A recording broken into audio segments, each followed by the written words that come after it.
Freeman. Thank you, Madam Deputy Speaker. Can I take this opportunity to welcome the Secretary of State and his team to what I think is one of the most important departments in government. And could I, as a sometimes lonely voice on these benches advocating for industrial strategy, signal support for his intention? I'm sure he agrees with me that the big challenge is to convert our phenomenal science and technology leadership into sovereign industrial supply chain leadership around this country.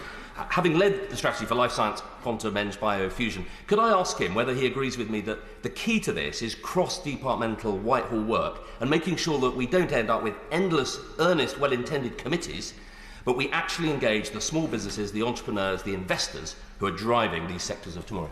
I genuinely really thank him for those comments, because I'm serious when I say I believe an industrial strategy should be something that commands support across the political spectrum. That is the norm in a lot of comparable countries to ourselves, and I recognise not just the work he did, but the number of times he did it when he was called back repeatedly by the last government to do that work.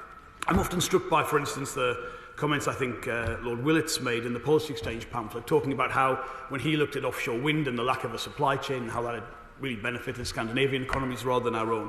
There are common areas of interest.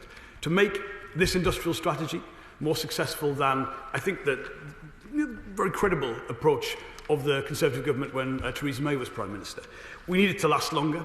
We need to have consistency in permanence. I know the advocates of that policy and the designers of it wanted the chance to do that, but it must be cross-departmental. It will be led by my department, but it cannot be solely my department that is there. And I can tell my honourable friend, my honourable member, that all of my colleagues in the Cabinet share our objectives, share the keenness to make this work. And we don't just want strategies put on the shelf for the short or long term. We want it to make a difference in communities that everyone in this chamber represents. And I very much welcome that cross-party support for it. Tim Farron.